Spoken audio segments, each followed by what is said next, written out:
Mechanical engineering. Over the first 11 months of last year, growth exceeded 22.5%. These are significant figures that create a knock-on effect, leading to growth in other sectors, such as the manufacturing industry. So, who is producing what? What are they producing it on? And how are they training the workforce? That's what we're going to tell you now. Here's our first story.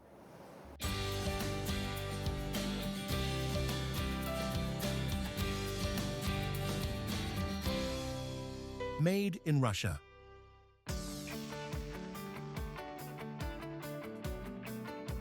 12 Gorelov Street, Chelyabinsk, Chelyabinsk region. It is the passing of the industrial torch. This is one of the most robotized manufacturing facilities in Russia. It is located in Chelyabinsk. And we are about to tell you exactly what gets produced inside a massive press like this one.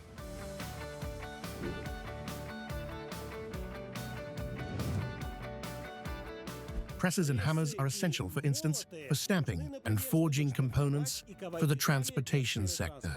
Just like hot pies from an oven, where the temperature is 1200 degrees, they pull out the billets that the anvil will turn into wheel axles for railroads.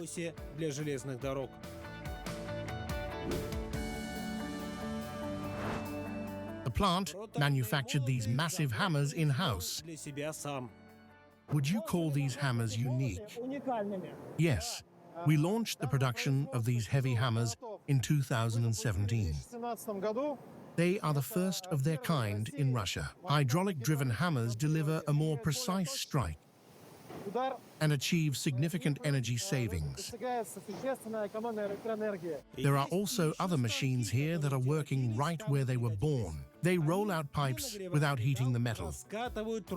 Similar mills used to be produced by 3 countries that are now on the list of unfriendly ones. So having our own is very timely. This is necessary for high-pressure vessels, all gas cylinders, whether for the automotive industry or for domestic use. This is necessary for lightweight axles of cargo vehicles. This is necessary for lightweight axles of trucks and trailers. This is necessary for large, high-mast lighting. The mills are also supplied to other plants. For example, they have enabled the production of truck axles to replace imports. There are also products for the energy sector, such as valves and gate valves. Some of these were never produced here before. Supplies are also being sent abroad. Naturally, our neighbors in the CIS countries are among our key partners. There are promising prospects in friendly nations. Their share of trade turnover has grown by 85% in recent years. Cooperation with BRICS countries is developing steadily. Russia is now among the top 5 suppliers to Brazil. Exports to China have doubled, and the Middle East is striving to keep pace. The Russian Export Center actively supports businesses. Last year, more than 24,000 entities received support. The export volume exceeded 1.5 trillion rubles. REC Director Veronika Nikishina shared these details with the President of Russia. Over the past 4 years, through our support measures, we have facilitated non-resource exports worth more than 5 trillion rubles. To be precise, 5,250 billion rubles. This means that every 9th ruble of non-resource exports reached foreign markets with our assistance.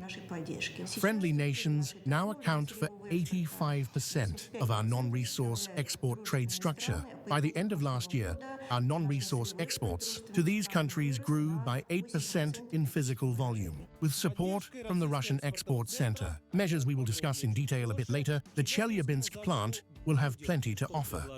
Production volumes are growing significantly. Even if we consider this local production, just 2 years ago, we were producing 100, 120, or 150,000 tons per year. This year, our target is 290,000 tons.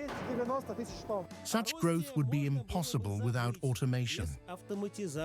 Can we confidently say, this is one of the most robotized production facilities in our country? Well, at this moment, yes. And by the end of the year, it will be just about the most robotized. And speaking of the number of robots working here, how many are there right now? As of today, 120. By the end of the year, the planned, let's call it the minimum benchmark, is 350 robots at Chelyabinsk forge and press plant. An important point, the robots are Russian-made. They are assembled literally at the neighboring industrial site. Let me shake your iron hand. This robotic arm, born in Chelyabinsk, is getting ready to tirelessly lift up Russian industry. At the Robot Factory, that is the actual name, they claim this is the country's first facility for serial production.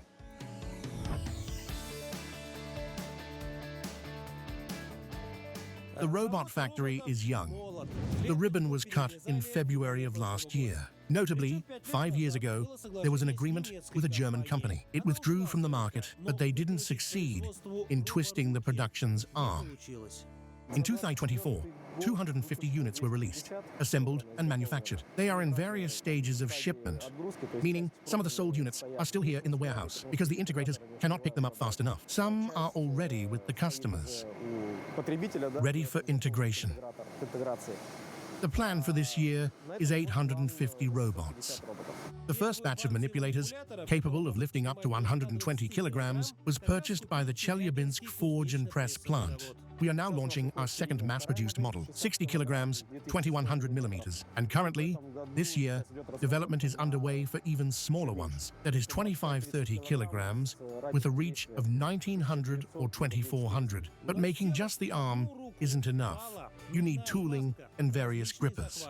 If you look at this specific one, it is currently undergoing testing with a gripper designed for temperatures of 1,300 degrees. We manufactured it specifically for operation in forging production. Generally, are there many variants? A huge number, yes. We are developing and manufacturing the grippers ourselves, and we probably have about 5 types right now alone. For example, a welding robot is currently being created. Everything made of metal is domestic, as is the software, but there are difficulties with motors.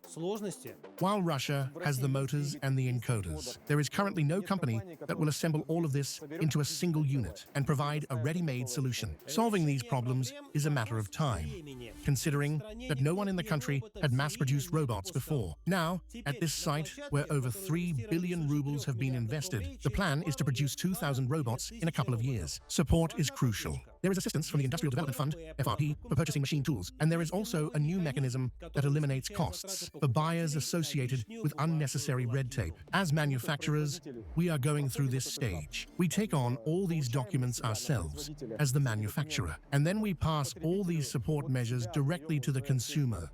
That means they receive the robot with all support, measures included, without filing any documents. I believe that this was a really good decision by the Ministry of Industry. There is a presidential decree that by 2030, Russia must be among the top 25 countries in terms of robotization. So this first, and surely not the last, serial production is a step in that direction. But while the creation of a robotic welder is underway, for example, domestic technologies for people are also needed, a task being actively worked on in Kaliningrad. Made in Russia. Kaliningrad region. What is required in all branches of industry? Welding. Such equipment is produced by this factory in Kaliningrad, and it is applied not only in Russia, but also abroad. Moreover, this concerns complexes with a high degree of automation.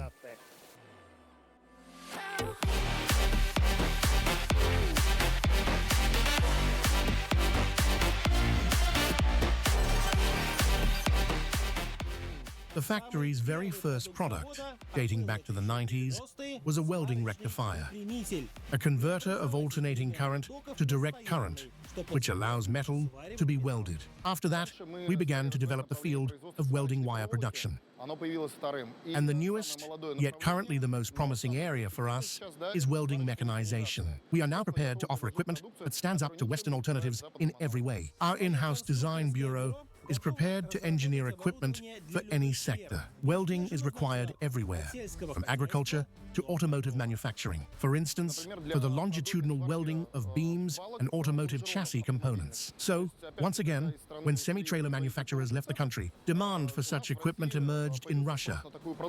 More and more emphasis is being placed on automation, so that a specialist configures the equipment, presses a button, and simply supervises the process. This column, as a rule, is part of a welding complex. Roller supports are used within the welding complex.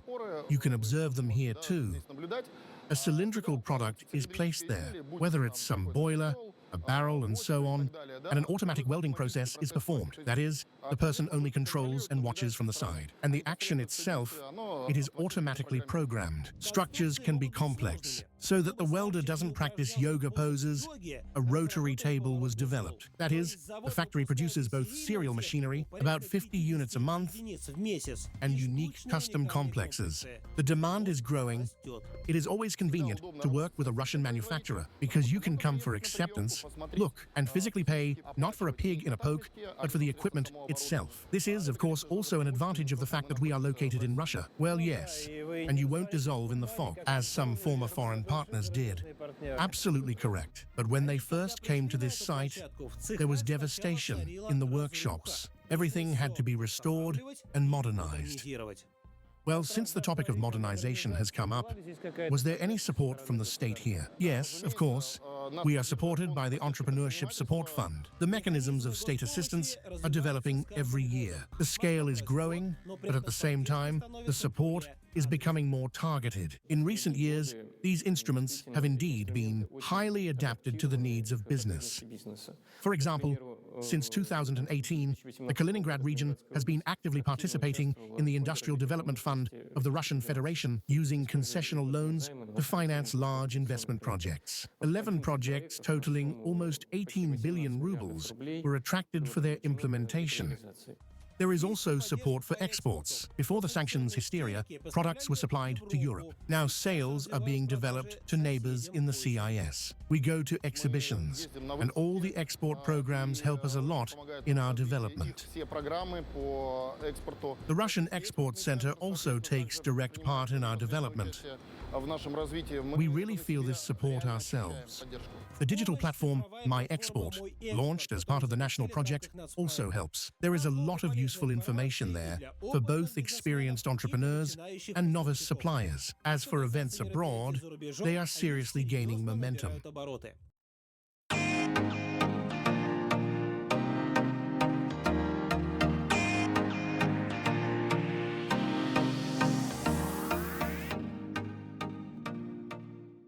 At the beginning of the year, the Made in Russia Festival Fair was held in Abu Dhabi. Dozens of companies from Russia not only showcased their goods, but also concluded long-term contracts. By the way, this little bird in the tricolor colors helps with this. It is the voluntary Made in Russia certificate. For a potential client, it is a sign that says, you can buy this, meaning the product is of high quality. And this client is, of course, not only in the Middle East. The event was held in India, next is Indonesia, and it all started earlier in China. If you remember, last year at the expo in Harbin, you visited our stand. It was one of the elements of our festival, the Made in Russia Fair. The interest of Chinese consumers in Russian products after such events is huge. And since last year, we have held 5 festivals in different provinces of China and in the United Arab Emirates starting this year, thanks to your support of the government program.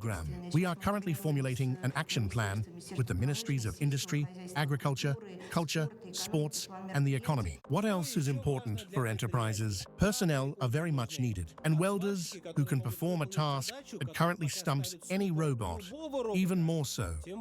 But do we need to weld right now? Yes, we need to weld now, and we need to weld firmly so that we are not ashamed of our products. And here, we are talking about close cooperation between the industry and educational institutions. Right now, we estimate that until 2030, which is precisely the time frame for our national projects, and in principle, the cycle of all support instruments, we see that the need is for about 1.5 million people. This includes, and it is very important, more than 1 million people with secondary professional education. This, in fact, gives us the opportunity to diversify our objectives and needs across different levels of educational institutions. Furthermore, it is important to have certain joint projects with the Ministry of Education and the Ministry of Higher Education and Science. In fact, such projects are being implemented now. This is the Professionalitet project, which is aimed at uniting the work of our high-tech enterprises and secondary professional education institutions. Well, this story has its logical continuation in Tyumen.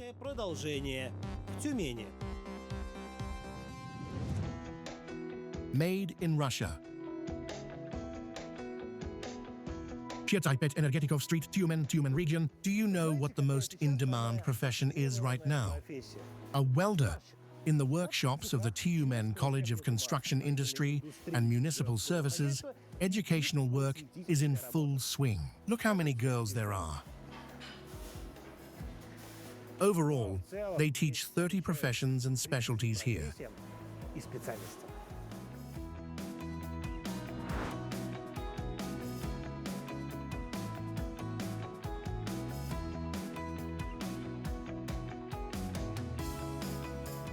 Specialties, so to speak, for any need. You can train to be a designer, a carpenter, or a bricklayer. Ural, a third-year student, chose the profession of welder.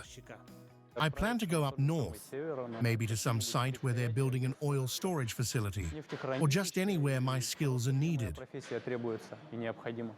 There, I will gain the proper qualifications. Ready to go north? Of course. Why? I see prospects.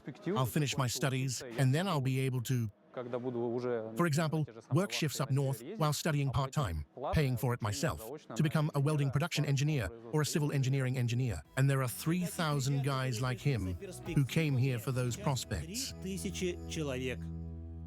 On average, we have a competition of 3 to 5 people per place across all our specialties and professions. The average grade of incoming students is also high, 4.2, and in some areas, even above 4.6. More and more people want to study here, but the building isn't made of rubber.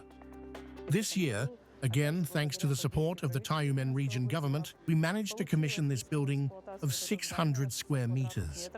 We expanded our space and were able to introduce such professions and specialties, including additional slots like welding production and general construction work. Every year, the curriculum is updated. For instance, new programs now include BIM specialists, capable of building a hyper-detailed 3D model of a plant or structure, literally accounting for every screw. This year, in 2025, we plan to enroll students for the first time in a new specialty, construction information modeling, which includes BIM technology. It's clear that training requires equipment that isn't from the last century. Modern equipment was purchased under the national project. 3 years ago, we received a grant and opened 2 new workshops dedicated to the construction industry. These cover painting and decorating. We train finishers there, as well as carpentry. Since then, we have continued to develop using regional funds and our own non-budgetary resources. They also plan to participate in the federal Professionalitet project. It is important to note that all training is conducted in collaboration with enterprises, including both construction and metallurgical companies. So, essentially, you could say that all these students are already employed. They will definitely get jobs. There are no issues with employment. I repeat, these are high-demand professions and specialties within the region. The employment rate is over 70%, including those working in their field of study. In particular, in the Tyumen region, the turnkey personnel project has been implemented for many years. Last year, we conducted a large-scale study and surveyed our employers. Almost 900 companies were polled. We asked them how many specialists they would need and of what kind over the next 5 years. The total demand is around 10,000 across a wide range of specialties. We have assessed the capabilities of our education system. We understand that over the coming 5 years, the number of graduates from our general education schools who can obtain the necessary qualifications at our vocational institutions is sufficient to meet this task. there is a high need for specialists in every region. For example, in the Chelyabinsk region, nearly 10,000 people work at a major automobile plant, and they are ready to expand their staff. You are about to find out why. Made in Russia.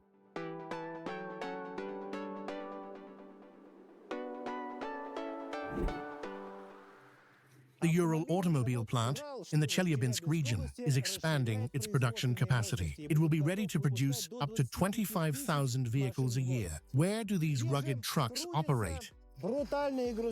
How is the modernization proceeding? We will tell you right now.